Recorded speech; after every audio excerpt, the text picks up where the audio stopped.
हमारा जो टॉपिक है that is ionic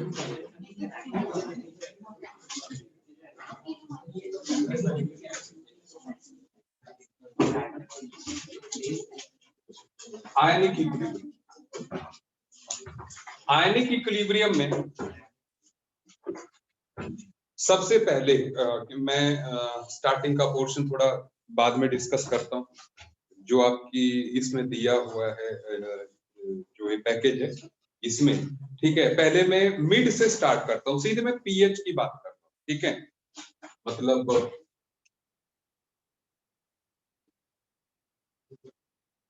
concept of pH,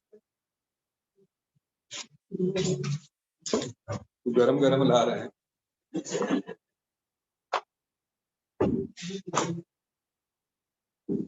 अच्छा, पीएच का कॉन्सेप्ट क्या, क्योंकि सबसे पहली शुरुआत इसी से हुई। इससे पहले भी कुछ है, ठीक है ना, उसकी जनरल इंट्रोडक्शन में थोड़ी देर बाद देता हूँ, ठीक है। लेकिन आप जानते हैं कि pH is defined as negative log of hydronium ions concentration.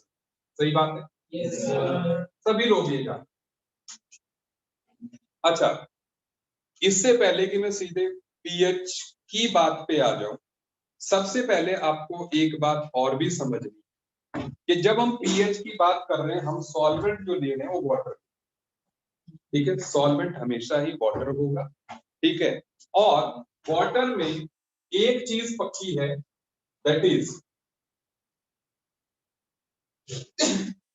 जो H पॉजिटिव, और साथ में टेम्परेचर भी लिख दूं मैं, at 25 degree Celsius H positive और OH नेगेटिव का जो प्रोडक्ट है, या टेम्परेचर के बगैर लिखें, that is equal to Kw, which is called ionic product of water, ठीक है। yes. And at 25 degree Celsius Kw की वैल्यू 10⁻⁻14, सो मतलब H positive into OH negative is equal to 10⁻⁻14, 25 degree Celsius, ठीक है। अच्छा, और साथ में इन एसिडिक सॉल्यूशन जो H पॉजिटिव की कंसंट्रेशन है वो OH नेगेटिव से ज्यादा है। सही बात है? अगर मैं 25 डिग्री सेल्सियस की ही बात करूं तो जो H पॉजिटिव कंसंट्रेशन है वो हमेशा जो है 10⁻⁷ से ज्यादा रहेगी, तब वो एसिडिक सॉल्यूशन, ठीक है। और इन बेसिक सॉल्यूशन जो OH नेगेटिव की कंसंट्रेशन है वो H पॉजिटिव से ज्यादा है, मतलब जो H पॉजिटिव की कंसंट्रेशन है वो 10⁻⁷ से कम रहे। एक बात तो ये, और जैसे अपना pH है उसी तरह से कॉन्सेप्ट है कि POH, which is minus log of OH negative concentration, ठीक है। तो ऐसे में यहां से it is first one, it is second one and it is third one. So इन तीनों से हम लिख सकते हैं from first, second and third we can write that is pH plus POH is equal to 40। सही बात है कि, क्योंकि negative log of Kw is pKw। 11 वाले समझिए, नेगेटिव सभी का नेगेटिव लॉग ले लिया, negative log of H positive plus negative log of, नहीं समझ में आया मैं एक बार थोड़ा सा एलैबोरेट कर कि negative log of H positive and minus log of OH negative should be equal to minus log of Kw। ये इसी इक्वेशन से आ जाएगा।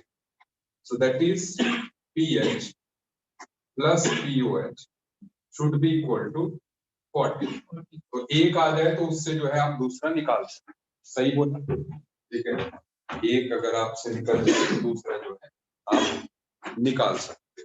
सो दिस इज, अच्छा, इसके बाद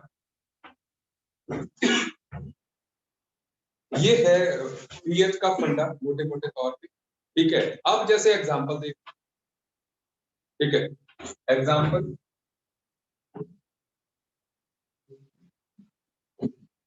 find pH of number 1 10 raised to minus 3 molar HCl, number 2 10 raised to minus 4 molar H2SO4, number 3 पहले इनके निकाल के देखते हैं, फिर जो है आगे प्रोसीड करते हैं, ठीक है ना। दो के ही निकालते हैं सबसे पहले, ठीक है, क्योंकि मैंने कहा हाँ एक हम ले लेते हैं और एग्जांपल दैट इज, प्लीज ध्यान से देखते रहिए। Third example that is 10 raised to minus 2 molar NaOH। सही है बात?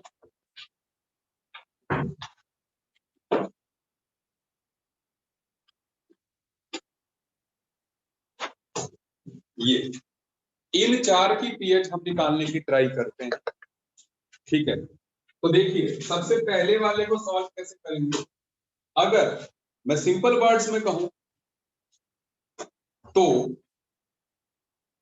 जो पीएच है that is equal to minus log of normality of strong acid.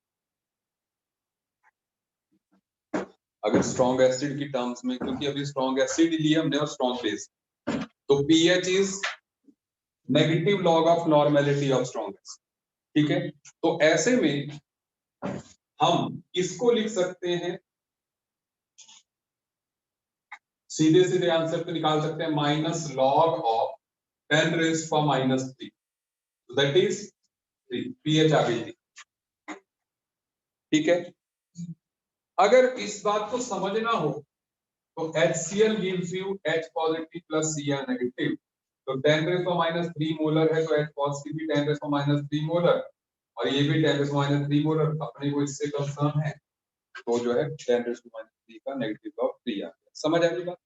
ठीक है, 11th वालों को खास बात, ठीक है। अच्छा, सेकंड थिंग देखते हैं, 10 raised to minus 4 मोलर।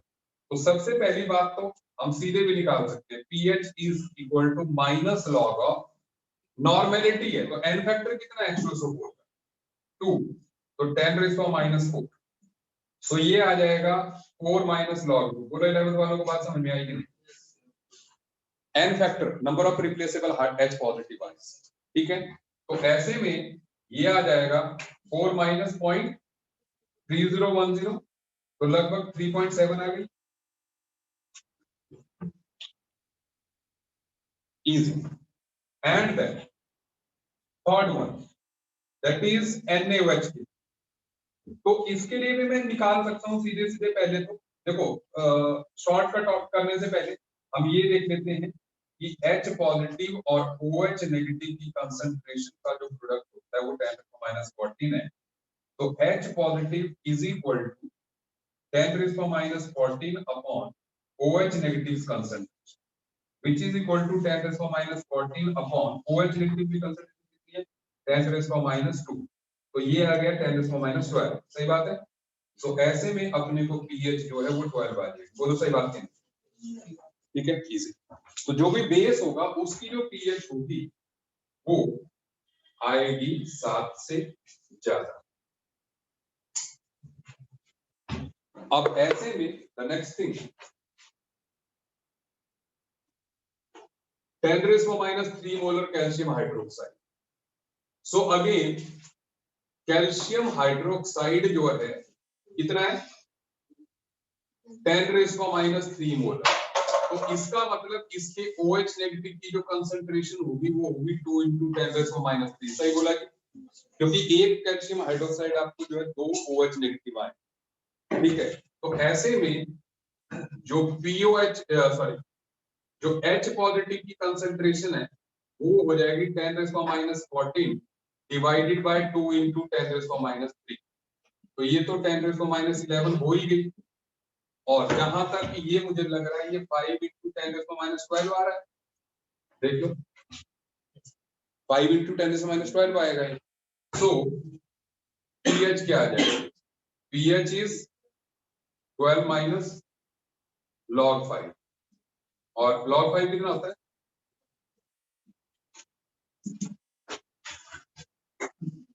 0.69 0.7 ठीक है कितना आ गया 11.3 लगभग इस तरीके से जो है आप पीएच निकाल सकते ये हो गई स्ट्रॉन्ग एसिड स्ट्रॉन्ग बेस की पीएच आप कैसे निकालेंगे है ना ऐसे अच्छा उसके बाद क्या आपको मेरी बात समझ में आ रही है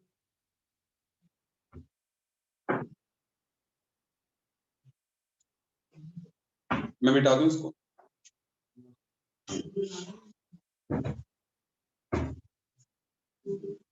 अच्छा अब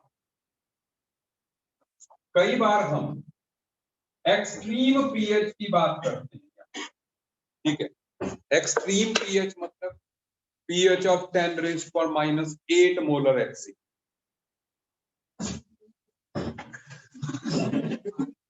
ठीक है जी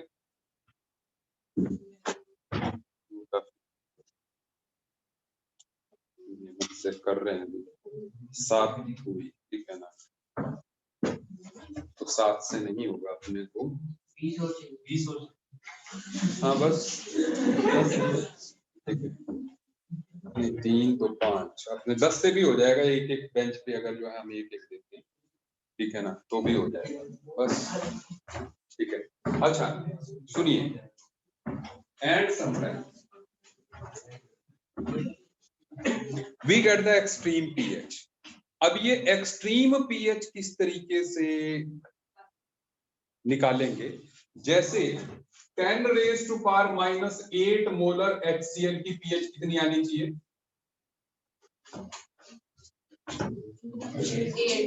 8 आनी चाहिए लेकिन वो तो गलत है ना क्योंकि 8 तो बेसिक पीएच हो गई ठीक है तो अब हमें ये भी समझना है कि किस तरीके से हम ये लिमिट वाली पीएच निकालें ठीक है इसमें पंगा क्या है क्यों नहीं निकल रही है अभी तक तो हम 10⁻³ मोलर HCl की तो 3 ही होती है तो 10⁻8 मोलर HCl की 8 क्यों नहीं आ रही इसमें जो बड़ा पंगा है वो इस बात का है कि कोई भी एसिड एनी एसिड जैसे HA है स्ट्रॉन्ग एसिड है तो H positive plus A negative तो देता ही है लेकिन साथ में बात ये भी होती है कि देयर इज सम H2O जो कि H positive plus OH negative दे रहा होता है साइमल्टेनियस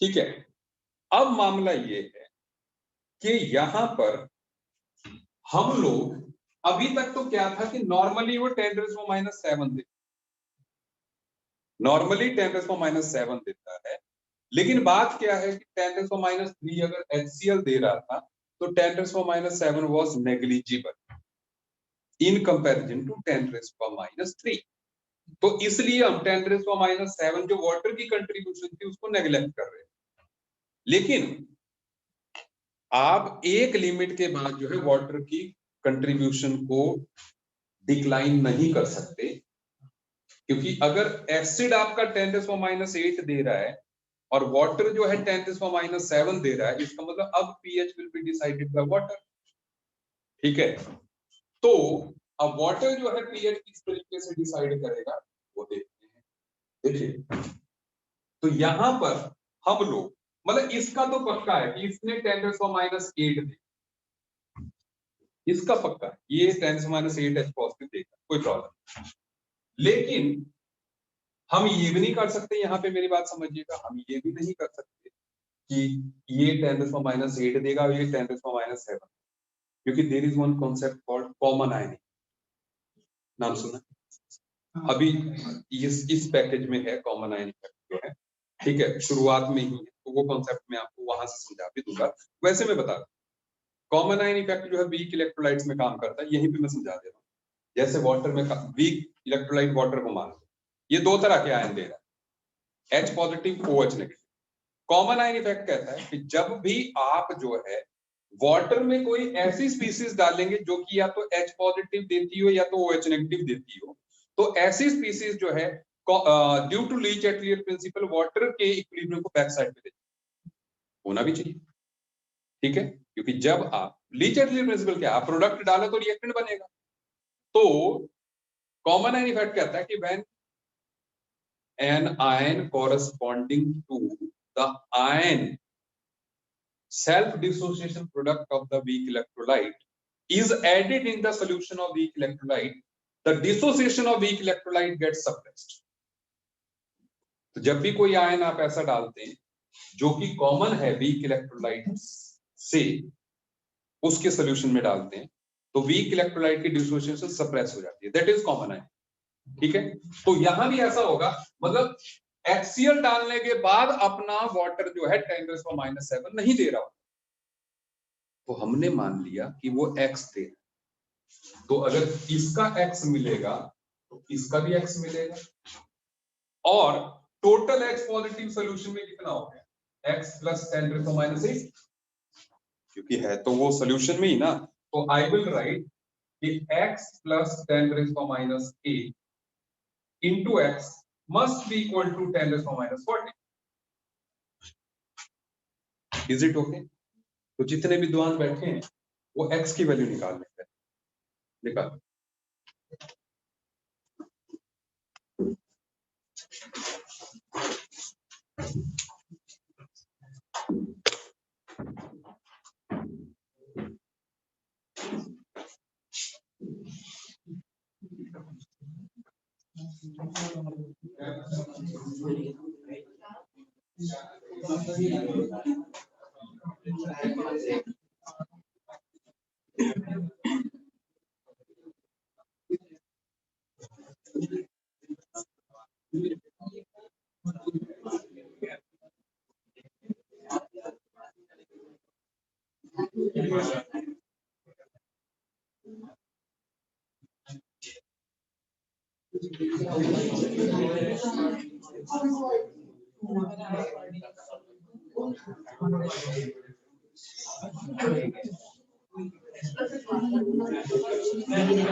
आ गया?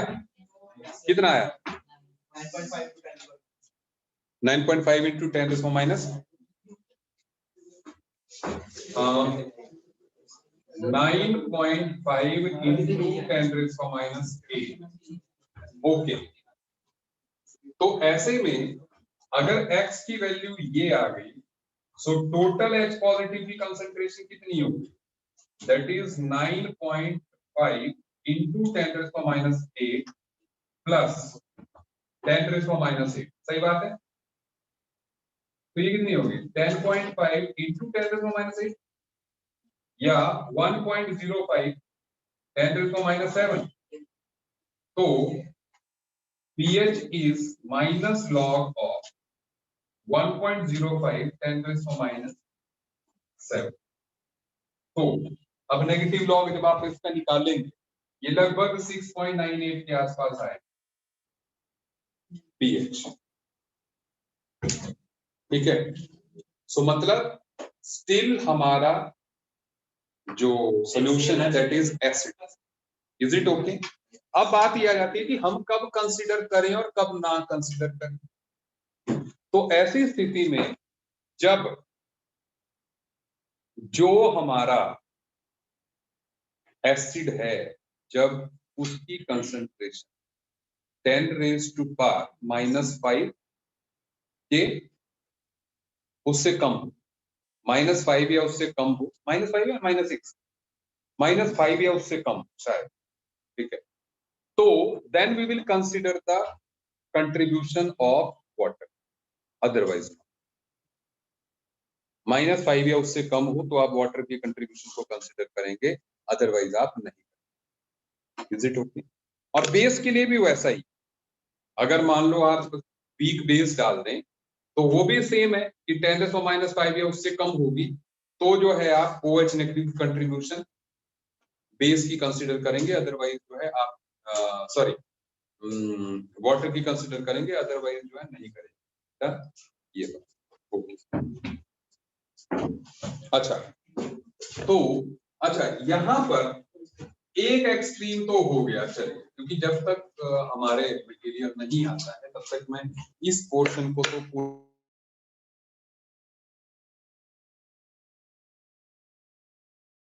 तो स्ट्रॉन्ग एसिड हमने मिक्स कर. ठीक है, जैसे फाइंड pH ऑफ इसकी 10⁻³ molar 100 ml H2SO4 plus 10⁻³ molar 300 ml HCl. ऐसे में क्या किया जाए? देखो,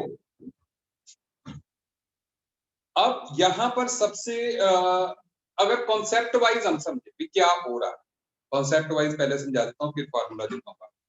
ठीक है, दैट इज जब आप H2SO4 को मिक्स करेंगे you will get 2H positive plus SO4 2 negative. कुछ लोग हैं, निकालो pH पहले. 3 मिनट आपको दे.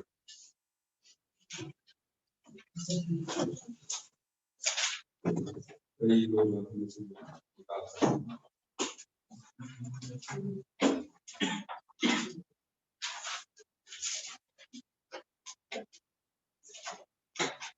ये तो मैंने कराया हुआ ना,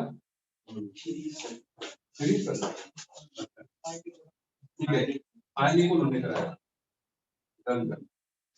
तो आयनी को उन्होंने कराया, तो पीएस ऑर्डर कहाँ से?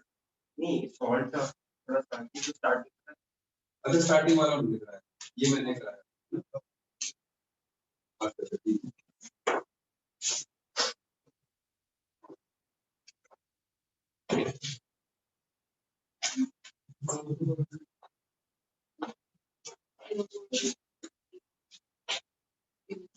तो मतलब आपके बैच में हो चुका है आयनी, लास्ट ईयर हो। इस बार के 12th वाले सफर की है ना उन बेचारों को नहीं।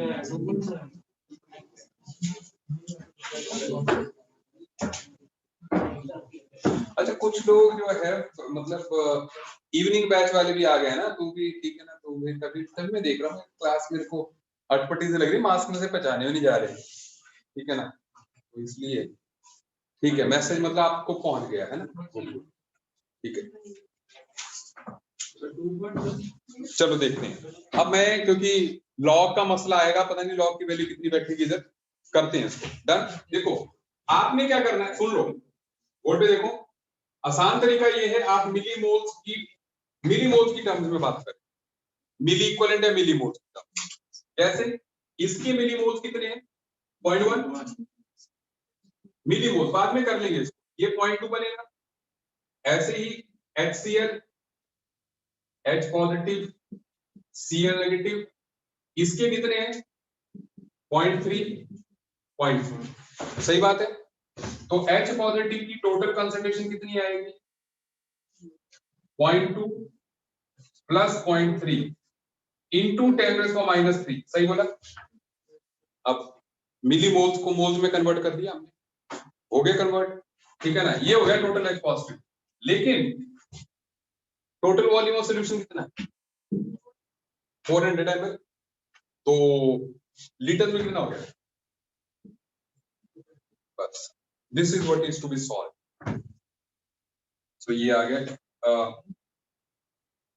0.5, सो 5 इंटू 10⁻⁴ हो गया ये, divided by 0.2,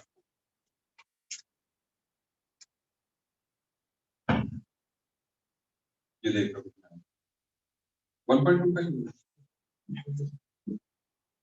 this is to be solved है ना, और आपकी पीएच आ जाएगी। अगर आपने सीधे सीधे H पॉजिटिव निकालना है ऐसे, तो H पॉजिटिव अगर एसिड है, N सारे एसिड ही होने चाहिए, N1 B1 plus N2 B2 and so on upon total volume, मतलब B1 plus B2 plus B3 जितना भी टोटल वॉल्यूम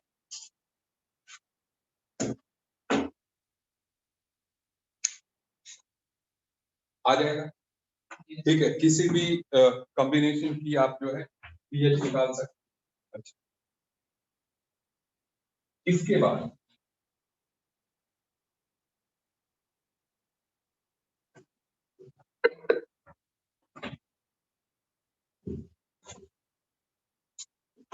सेकंड थिंग, जैसे मान लो दे दिया 10⁻² मोलर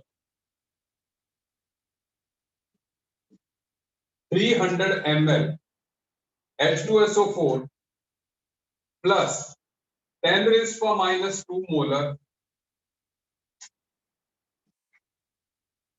पहले सिंपल रखते हैं 200 ml NaOH, ठीक है, कोई बात नहीं, लास्ट में तो हमने ये देखना है, दैट इज हम कर लेते हैं 700 ml, ठीक है।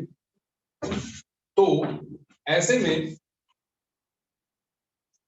पहले तो आपको देखना है ये कॉम्बिनेशन क्या है, सबसे पहले ये देखना है कि ये कॉम्बिनेशन क्या है, ये एसिड बेस रिएक्शन होगी यहाँ पे H2SO4 + 2NaOH giving you Na2SO4 + H2O। अब ये कितना हो गया 3 और ये कितना हो गया 7 मिली इक्विवेलेंट्स मिलीमोल्स तो 3 और 7 ही आए। ठीक है, देखो कितने बनेंगे इसके, तो बोलिए रिएक्शन क्या होगी 7 - 6 1 बचेगा। बोलो सही बात है कि नहीं, यही है ना, मतलब 1 मोल के साथ 2 मोल रिएक्ट करते तो 3 के साथ 6 करेंगे। मोल्स लिए हैं मैंने, इक्विवेलेंट नहीं लिए, मोल्स ही लिए। ठीक है, मिलीमोल्स, तो इसके बचेंगे 1 मिलीमोल बच गया। सो दैट मींस जो OH नेगेटिव की कंसंट्रेशन होगी दैट विल बी 10⁻³ 1 × 10⁻³ और टोटल कितना 1 लीटर हो गया। ठीक है, तो ऐसे में अपना H पॉजिटिव कितना हो जाएगा, H पॉजिटिव आ जाएगा 10⁻11, प्रोडक्ट इज 10⁻40। तो बस pH नहीं आया आंसर की नहीं आ रही सभी के बात सब। ठीक है, अब मतलब ये डिपेंड करता है, मैं कोई फॉर्मूला नहीं बनवा रहा यहाँ। एक्चुअली में फॉर्मूला बनाया जाता है जब आप 11th की स्टार्टिंग में हो, हर कोई कुछ 11th के एंड में है, कुछ 12th के एंड में है, कुछ ड्रॉपर के एंड। ठीक है ना, तो जब सारे एंड में है तो every person is senior at this. ठीक है, तो इसमें फार्मूला N1V1 - NBVB वैसा नहीं लिखवा रहा हूं। ठीक है, आप रिएक्शन लिखें, मोल मोल रिलेशन लगाएं, जो बचेगा उससे आप निकाल लें कि OH नेगेटिव या H पॉजिटिव कितना मिलना है और उसकी कंसेंट्रेशन निकाल लें। डिवाइडेड बाय वॉल्यूम करना मत, टोटल वॉल्यूम करना है। कई लोग यहाँ पे गड़बड़ कर रहे हैं, जैसे 700 300 1000 हुआ तो मैंने 1000 यहाँ पे लिखा, 1 लीटर लिखा। ठीक है, मतलब इन पॉइंट्स पे गड़बड़ ना हो। ठीक है, अभी हम स्ट्रॉन्ग एसिड स्ट्रॉन्ग बेस के अराउंड ही हो रहे हैं। अच्छा, कई बार ऐसे, क्योंकि मुझे लगता है बस प्रिंट थोड़ी देर में आ जाएगा, ऐसे 2-4 प्रिंट आ जाएंगे। तो what will be the pH of 10⁻² molar HCl?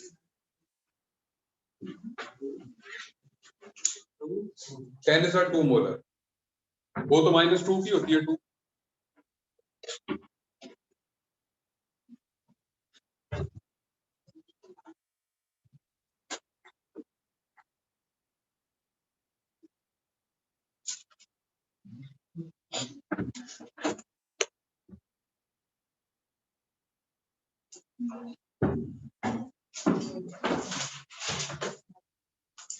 दरअसल आप निकाल ही नहीं सकते सीधे सीधे, तो आपको लग ही रहा होगा भी ये क्या होगा, है ना। तो इसमें पंगा है क्या, एक्चुअल में हम जो सीधे ले लेते हैं ना कि HCl पूरी तरह से डिसोसिएट कर जाता है, वो बीइंग ए स्ट्रॉन्ग एसिड वो डिसोसिएट होता है, लेकिन मतलब तब होता है ना जैसे आपने मान लो 1 लीटर पानी दे दिया, फिर कुछ HCl डाल दिया, फुल्ली डिसोसिएट हो जाएगा, और डाल दो और हो जाएगा, और डाल दो और हो जाएगा। एक लिमिट तो आएगी जब HCl will not be fully dissociated. भाई ऐसा तो नहीं आपने जैसे 1-2 ड्रॉप्स पानी की ले ली, 1 लीटर HCl डाल दिया तो HCl पूरा डिसोसिएट हो गया पानी, ऐसा तो नहीं होगा। HCl भी स्ट्रॉन्ग एसिड बिहेव करने की एक लिमिट है ना, H पॉजिटिव वाटर को देने की लिमिट है, उसके बाद HCl भी पार्शियली डिसोसिएट हो। क्या आप मेरी बात समझ रहे हैं? तो जब ऐसा होगा कि HCl पार्शियली डिसोसिएट होगा और हमें कोई आइडिया नहीं है, जब तक हमें डेटा नहीं दिया होता आप नहीं बता सकते कि कितना % डिसोसिएट किया।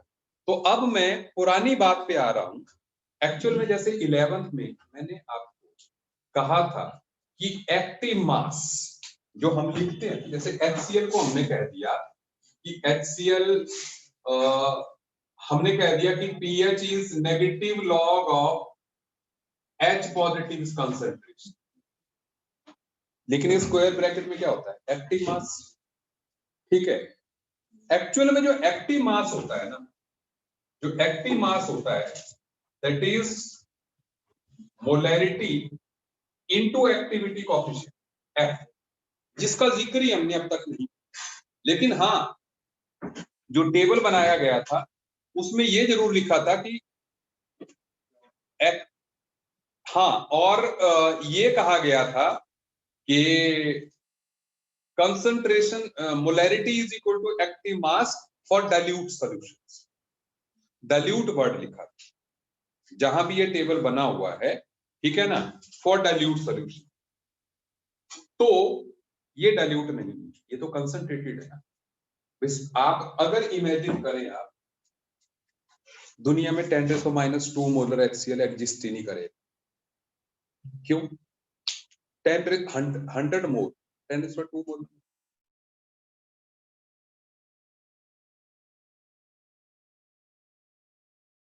0.5 kg ग्राम का एक हुआ ना, ठीक है ना।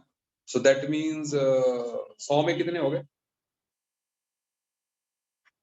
3650 ग्राम, मतलब 3.5 किलो 3.650 kg इन 1 लीटर आता ही नहीं, क्योंकि वॉल्यूम भी तो 1 लीटर चाहिए। तो मतलब ये एग्जिस्ट ही नहीं करता सबसे पहले। लेकिन ये नहीं करता होगा, कोई बात नहीं, 10 मोलर तो करता होगा, है ना। चलो 10 मोलर पे आ जाते हैं। तो 10 मोलर में भी प्रॉब्लम है, क्योंकि भाई तब भी -1 आएगा तब आंसर। 10⁻1 का नेगेटिव लॉग इज -1, तब भी प्रॉब्लम है। लेकिन है क्या मसला? तो फिर चलो वो कंसंट्रेटेड तो हो गया ना, क्वाइट कंसंट्रेटेड हो गया कि आपने जो है 365 ग्राम 1 लीटर पानी में डाल दी। तो HCl is not a strong acid, तो उसमें आपको डाटा एक्चुअल में इसका दिया होना है। जब तक ये डाटा नहीं होगा तब तक आप नहीं सॉल्व कर सकते। मतलब जैसे 1 मोलर है, मैं फॉर एग्जांपल कह रहा हूं, जैसे मान लो आपके पास मोलैरिटी तो 10 मोलर आ गई, ओके 10 मोलर है, डन। अब मान लो इसकी वैल्यू हमें जो है सपोज ऐसे दे, ये मैं फॉर एग्जांपल ही कह रहा हूं 0.00 की 0.01 मान लो कह दी, तो इसका मतलब अब ये आंसर आ जाएगा 0.1। अब मैं इसकी भी पीएच निकाल सकता हूं, मतलब इसका मतलब ये हुआ कि टोटल में से 0.01 फ्रैक्शन ही उसका डिसोसिएटेड। F tells us कि how much fraction is dissociated। बात समझ में आई? ठीक है, तो तब जो है आपको कंसंट्रेटेड सॉल्यूशन में जब तक ये वैल्यू नहीं दी होगी तब तक निकाल सकते। ये दी है तब आप सॉल्व करो, ठीक है। अच्छा, तो अभी बस मुझे लगता है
एक टेबल का एक जो है स्टार्ट करना है बस किया ठीक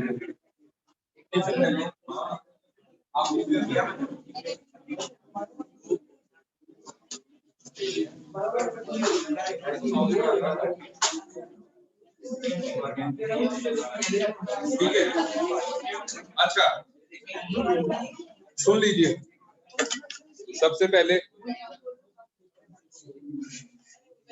जो ऑनलाइन वाले भी बैठे हुए ना हमारे, वो सुन लें। ऑनलाइन वालों को ये पैकेज सेंटर से आके ले जाना है, उसके बगैर आपको समझ नहीं आएगा। ठीक है, ये हैंड रिटन नोट्स हैं, तो इसलिए इनको सेंटर से आप पहले बोल देना ताकि वो प्रिंट करके रखें। ठीक है, सुन लीजिए अब। Now every person come to, मिल गया? ठीक है, अब सुनिए, देखो बिल्कुल आराम से हमने स्टार्ट किया है यहाँ पर। ठीक है, कुछ चीजों को हम जल्दी जल्दी पास ऑन करेंगे अब हम। ठीक है, बेसिक पॉइंट्स जो है, ठीक है, कि नॉर्मेलिटी क्या है, नंबर ऑफ मोल्स क्या है, इक्विवेलेंस क्या है, ये इलेक्ट्रोलाइट्स जो है, जैसे स्ट्रॉन्ग इलेक्ट्रोलाइट, वीक इलेक्ट्रोलाइट, यहाँ पे आते हैं। देखो पांचवें पॉइंट पे सीधे, ठीक है, क्योंकि बाकी आप जानते हैं, है ना?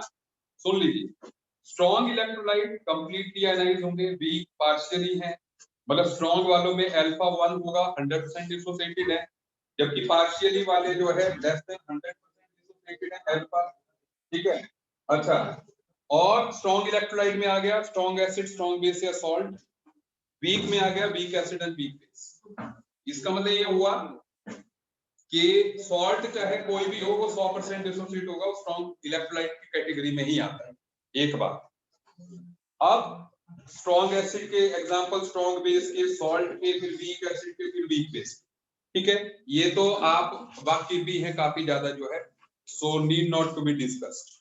ठीक है, अगले पेज पे कुछ लॉग की प्रॉपर्टीज बताएं। ठीक है, जिन लोगों को लॉग निकालने में परेशानी रहती है, ठीक है, लॉग की प्रॉपर्टी जो है पॉइंट नंबर 6 में डिस्कस की है, उससे अगले पेज में एंटी लॉग की प्रॉपर्टी डिस्कस की है। ठीक है, उसके अगले पेज में थोड़े से क्वेश्चंस दिए हैं, इजी टोके, ये आपका काम है आज का। ठीक है, वो आराम से हो जाए। ठीक है, एग्जांपल से ही आप लॉग निकालना सीख जाओगे। सुन लीजिए, पीएच वाले पे आइए, पीएच स्केल वाले पे आइए, जहां से मैंने शुरुआत की थी। देखो, मतलब आप देखते जाइए कि वी हैव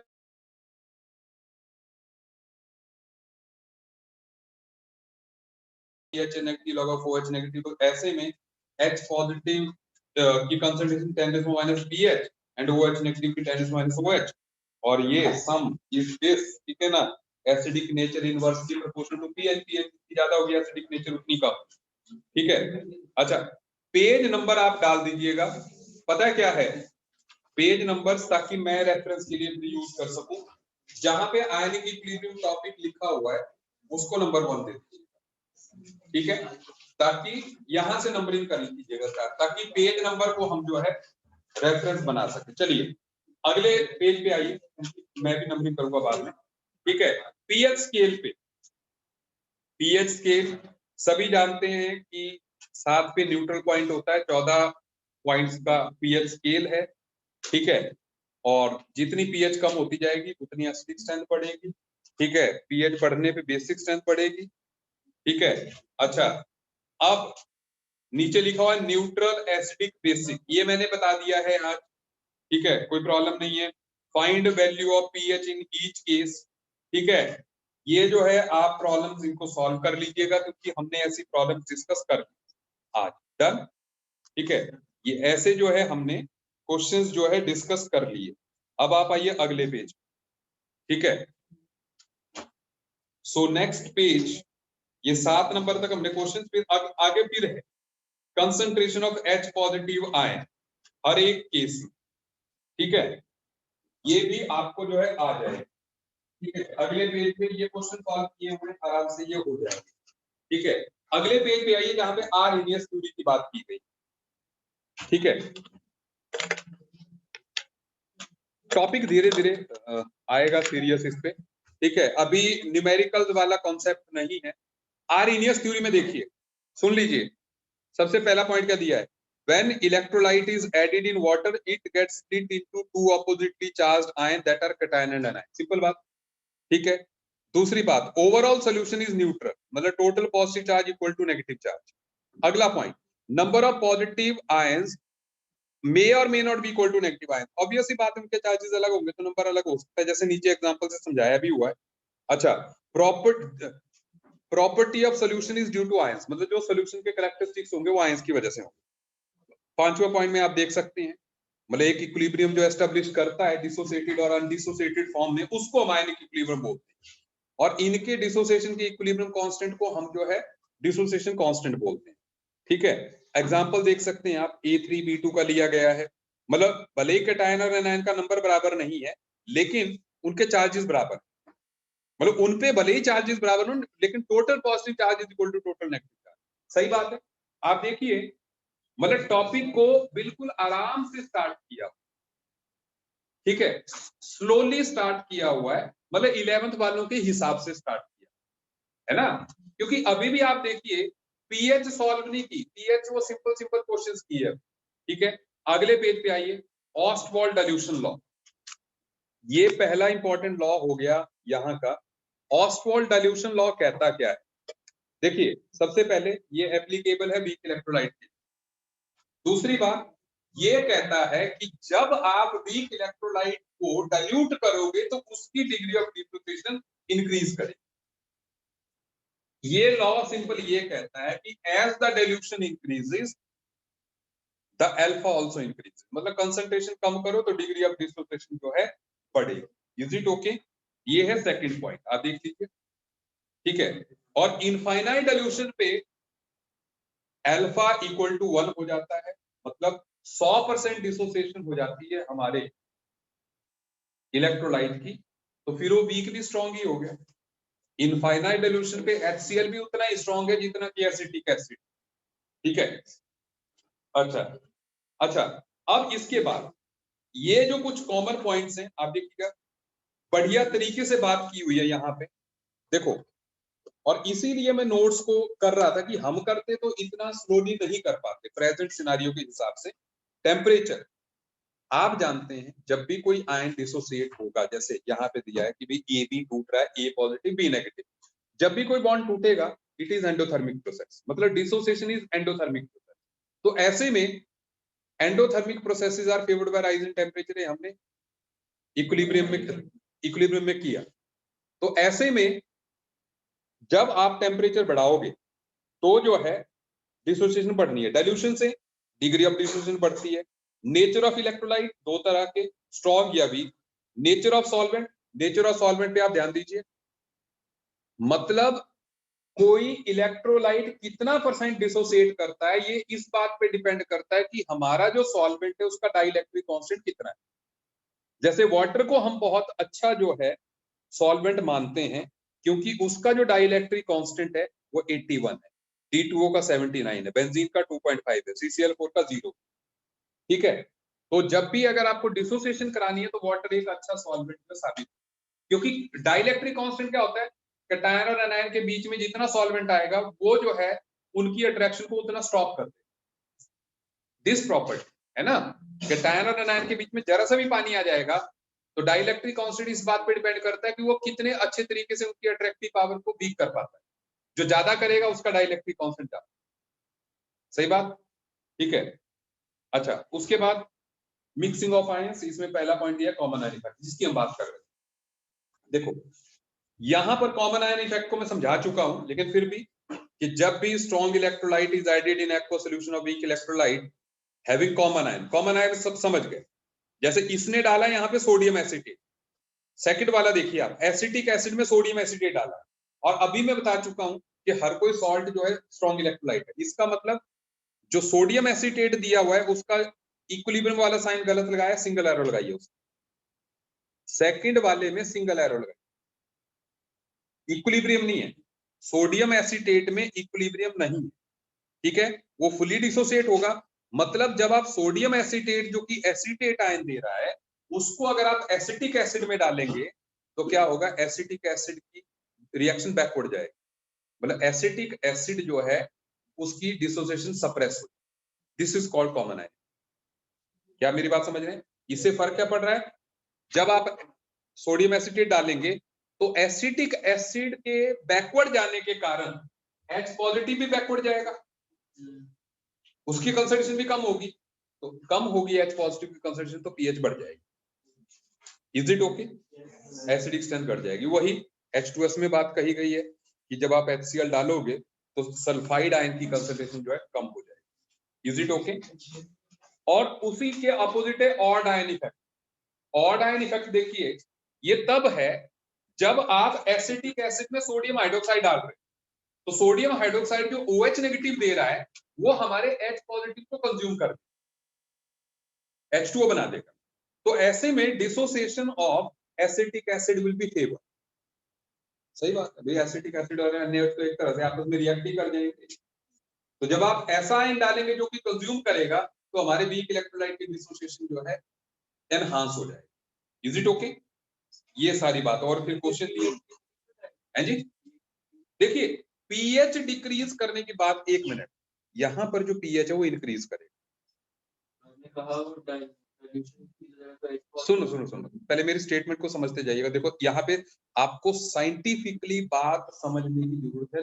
अब 2 पॉइंटों में मैं बात स्टार्ट कर रहा हूँ। सबसे पहले मैं वापस जा रहा हूँ जहां पे कि जैसे तुम्हारा एक ये सवाल इस बात से रिलेट करता है, सुन लीजिए। जैसे एक तो मैंने कहा कि अगर आप वीक इलेक्ट्रोलाइट की डाइल्यूशन करोगे तो उसकी डिसोसिएशन बढ़ जाएगी, यही कहा। सुन लो, जैसे एसिटिक एसिड की डाइल्यूशन करोगे तो H पॉजिटिव मिलेगा और एसिटेट आयन मिलेगा, यही बात है। अगर मैं इसकी डाइल्यूशन करता हूं तो ऑब्वियस सी बात है इसका नंबर ऑफ मोल्स बढ़ेगा, लेकिन जो H पॉजिटिव की कंसंट्रेशन है वो सिर्फ number of moles of H positive नहीं होती, वो वॉल्यूम भी होती। तो इस केस में होता क्या है भाई, आप तो सोचोगे भाई इसका मतलब अगर मैं पानी डाल दूंगा तो H पॉजिटिव ज्यादा मिलेगा तो पीएच फिर कम होगी, लेकिन नहीं, H पॉजिटिव तो ज्यादा मिला लेकिन आपने पानी भी तो डाला, वॉल्यूम भी तो बढ़ा। मतलब अगर नंबर ऑफ मोल जरा से इंक्रीज किए तो वॉल्यूम और ज्यादा इंक्रीज कर गया, तो मतलब पीएच डिक्रीज हो। पहली बात लॉजिक समझे कि नहीं? क्योंकि पीएच सिर्फ number of moles of H positive pay नहीं डिपेंड करती, वॉल्यूम पे भी करती। तो मान लो आपने 100 टाइम्स पानी डाल दिया और उसमें जो है 10 टाइम्स जो है H पॉजिटिव इंक्रीज किया, तो नेट तो कंसंट्रेशन ऑफ H पॉजिटिव कम ही हुई ना। स्टेटमेंट समझिएगा, है ना? यही इस केस में भी हो रहा है कि अगर आप जो है एसिटिक एसिड में NaOH डाल रहे हैं तो वो H पॉजिटिव को कंज्यूम कर रहा है, तो H पॉजिटिव ये और बनाएगा, लेकिन जो बाद में बना हुआ H पॉजिटिव आयन होगा उसकी कंसंट्रेशन कम होगी पहले वाले से, तो ऐसे में पीएच डिक्लाइन बढ़े। क्या आप मेरा लॉजिक समझेंगे? ठीक है, ये बात ठीक है। मतलब वो होती है कंफ्यूजन जो है। और पता क्या है, आईआईटी ऐसे पॉइंट्स को पकड़ता है, वो सीधे सीधे बोलेगा कि when acetic acid NaOH is added in NaOH acetic acid pH increases or decreases। तो लोग यही सोचेंगे भाई डिसोसिएशन जो है एनहांस हो रही है तो H पॉजिटिव ज्यादा मिल जाएगा, नहीं, उसकी नेट कंसंट्रेशन कम हो। Is it okay? अच्छा, तो अगला पेज आप वाटर वाला देखिए, जहां पे टॉप पे वाटर लिखा हुआ, जहां पे टॉप पे वाटर लिखा, देखो आज हम जो है काफी आगे तक बढ़ रहे हैं, ठीक है, लेकिन वाटर के बारे में बहुत बढ़िया देखिएगा। अब वाटर के बारे में जो है जो हम बात करने जा रहे हैं यहाँ पर, ठीक है,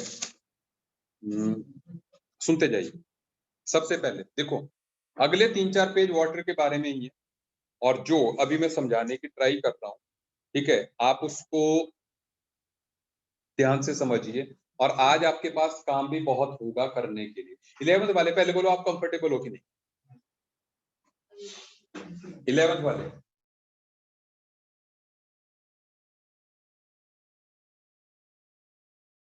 जेन्युइनली ना? हाँ ठीक है, अब सुन लो, क्योंकि अभी पता क्या है, अभी it is just introduction of the topic. अभी देख लो वाटर के बारे में, हम जानते हैं वाटर न्यूट्रल होता है, उसकी पीएच पीओएच के बराबर ही होगी, साथ साथ ही होगी, ठीक है ना। H पॉजिटिव OH नेगेटिव के बराबर ही होंगे 25 डिग्री सेल्सियस पे, पहला पॉइंट क्लियर, ठीक है ना। अच्छा, उसके बाद जो है डेंसिटी ऑफ वाटर इतनी होती है, सभी जानते हैं, ठीक है। और number of moles of water in 1 litre कितने, 55, 100/18, पानी का वेट जो है 100 ग्राम होगा, 1000 ग्राम होगा, 1000/18 इज 55.5, तो मोलैरिटी ऑफ वाटर जो है 55.5 होगी। सुनते जाइएगा, क्योंकि आज जो हम कर रहे हैं वो अगले लेक्चर की फाउंडेशन हो, अगले लेक्चर से मैं स्लो होऊंगा, है ना, लेकिन आज जो हम कर रहे हैं that is just basic definitions, ठीक है।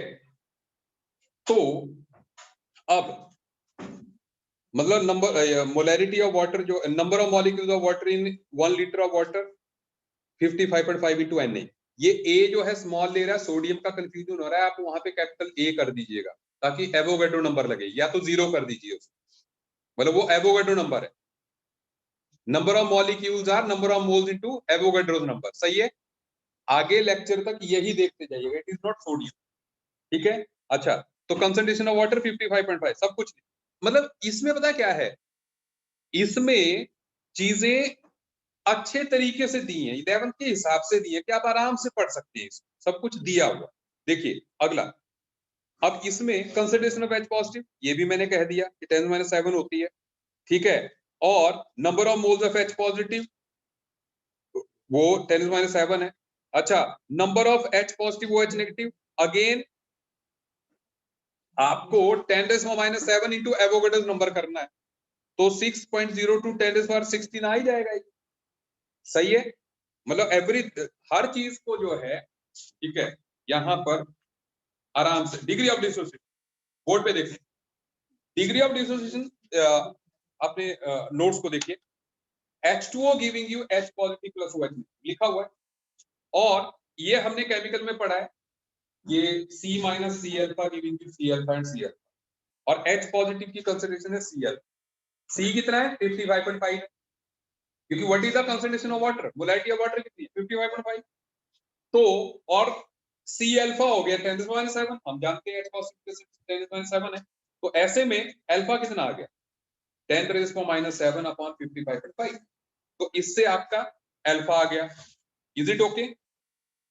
अच्छा, तो ऐसे में ये water is very weak electrolyte, मतलब very weak electrolyte, that's okay. 10th point पे आए, dissociation constant of water, dissociation constant क्या हो गया, नीचे दिया हुआ है H positive into H negative upon water, तो अगर आप H पॉजिटिव लिखेंगे 10⁻7, OH negative 10⁻7, H2O 55.5, reason being, सुन लो, जो H2O है ना, H2O है वो डिसोसिएट कैसे करता है H positive plus OH negative, तो 55.5 में से अगर 10⁻7 आप माइनस भी कर दोगे, 10⁻7 10⁻7, तो ये अप्रोक्सीमेटली 55.5 ही रहेगा, सही बात है कि नहीं, मतलब 10⁻000000 अगर जो है 1 लिखोगे तो उतना ही रहेगा, इसलिए डिनोमिनेटर में यही आ गया। मतलब degree of dissociation, dissociation constant, ये वैल्यूज याद रख लीजिए, मेडिकल वालों से तो सीधे ही पूछ लिया जाता है ना डिसोसिएशन कांस्टेंट की वैल्यू कितनी, ये अल्फा कितना होता है वाटर, ठीक है, इसलिए। अच्छा, अब ये इसलिए दिया है क्योंकि 11th पॉइंट में आपको दिया है, सुन लीजिए, 11th पॉइंट में आपको दिया गया है आयनिक प्रोडक्ट ऑफ वाटर, जिसका हमने जिक्र कर लिया कि ionic product is dissociation constant into concentration of water. देखो, जो अपना KD होता था, KD is H positive into OH negative upon H2O की कंसंट्रेशन, तो अगर हम KD इनटू H2O की कंसंट्रेशन कर देंगे तो हमारे पास क्या आ जाएगा, H positive into OH negative that is equal to KW, सही बोला, ये आ गया, ठीक है। अच्छा, ये सब कुछ हमने कर लिया, उसके बाद 12th पॉइंट पे आइए, फॉर एनी सोल्यूशन इनका प्रोडक्ट 10⁻14 होगा, ये हमने सारी बात कर, ठीक है। अगले पेज पे आइए, ठीक है, आप आइए 13th पॉइंट, 13th पॉइंट पे, फॉर ए न्यूट्रल सोल्यूशन और water H positive OH negative के बराबर होंगे, ठीक है, और कहा कि पीएच देखो H पॉजिटिव का स्क्वायर इज Kw, ठीक है, तो दैट मींस H पॉजिटिव की concentration is root of Kw, ठीक है, pH plus POH is pKw और pH POH के बराबर है, that is twice of pH is pKw, that means pH is pKw upon 2, simple, easy going, ठीक है। अच्छा, तो यही 25 डिग्री सेल्सियस पे pH 7 होगी, POH भी 7 होगी। पॉइंट नंबर 14 पे आइए। अब यहां से एक मिनट, गलत लिखा है कुछ पे, कहां पे लिखा PW यार? 13 पॉइंट में जो सेकंड स्टार वो POH है, PW नहीं है। pH plus POH is pKw, ये तो हमने लिखा, ये तो मैंने पहले ही करा दिया आपको, ठीक है, समझ आई बात की नहीं? ओके, ठीक है। अब सुनिए 14 पॉइंट, अभी हमने कहा कि dissociation is always endothermic process, endothermic processes are favoured by rise in temperature. अब देखो, तो टेम्परेचर बढ़ेगा, आप देखें अब T इंक्रीज कर रहा है, एंडो है, तो रिएक्शन जाएगी फॉरवर्ड, अल्फा बढ़ेगा, H पॉजिटिव और OH नेगेटिव भी बढ़ेगी और KW की वैल्यू बढ़ेगी, क्योंकि जब H पॉजिटिव OH नेगेटिव बढ़ेगी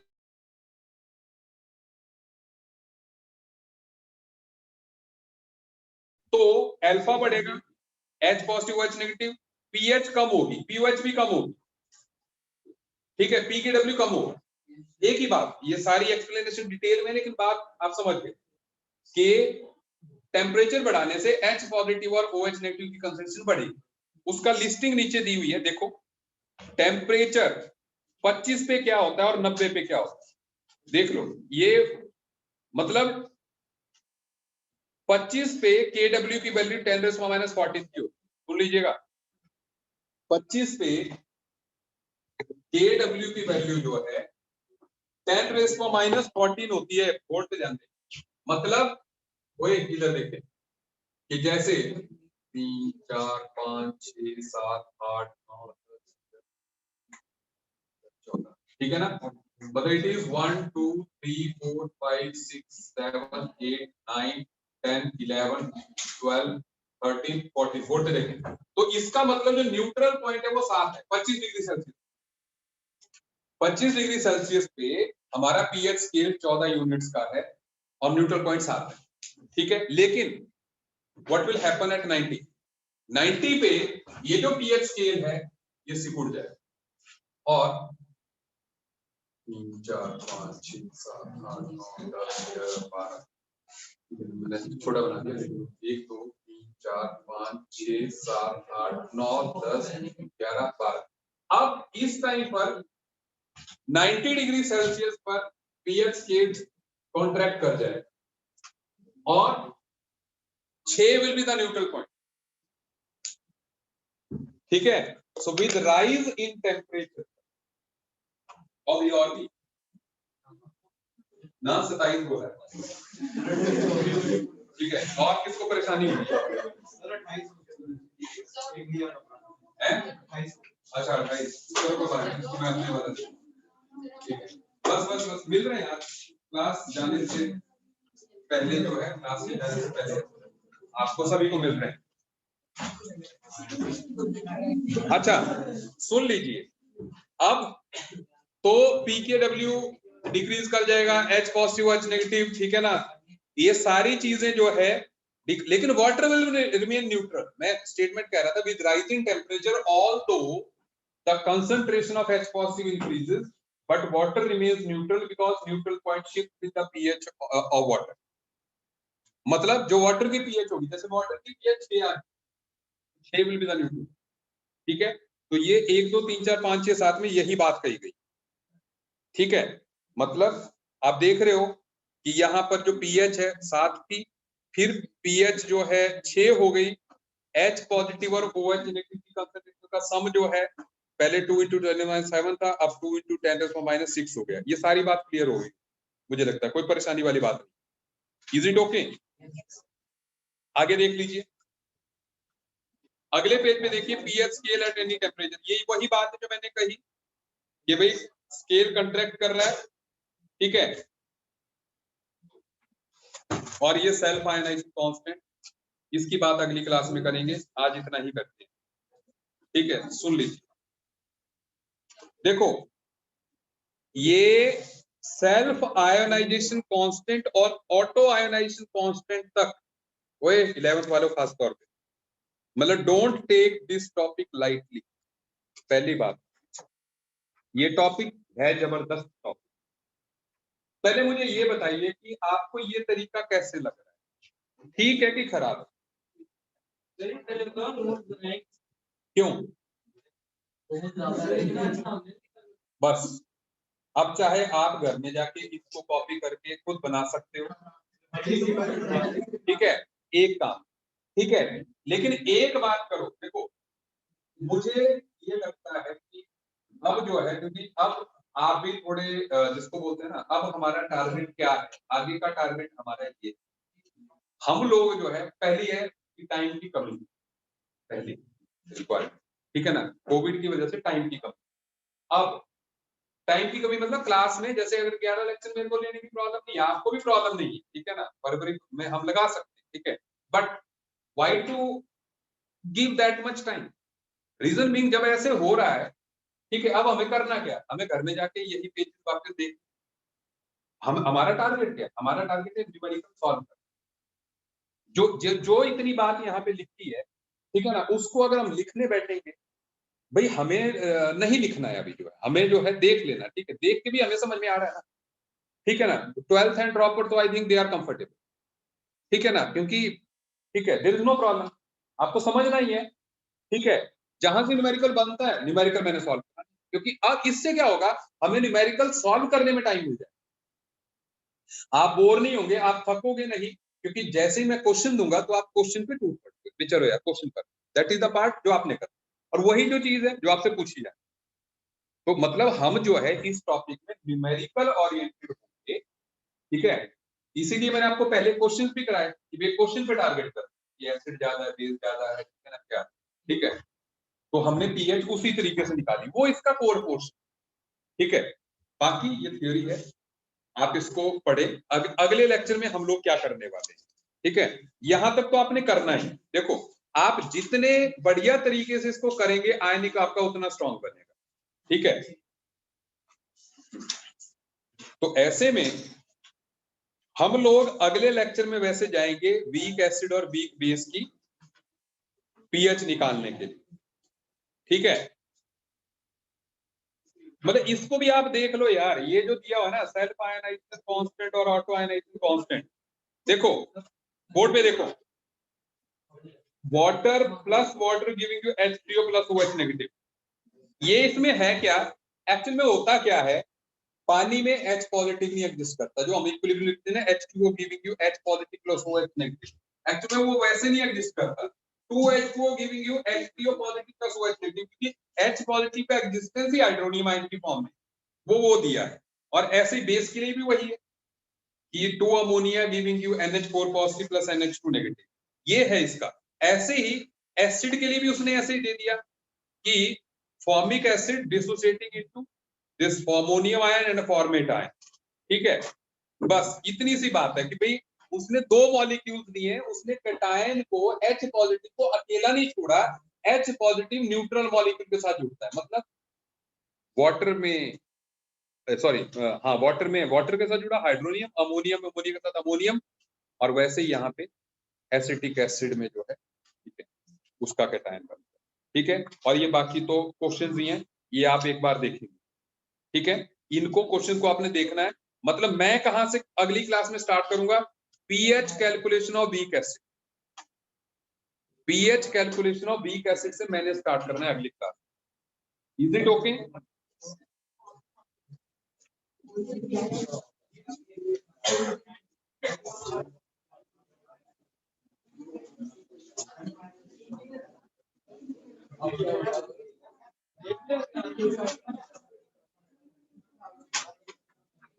चलिए मिलते हैं नेक्स्ट क्लास में।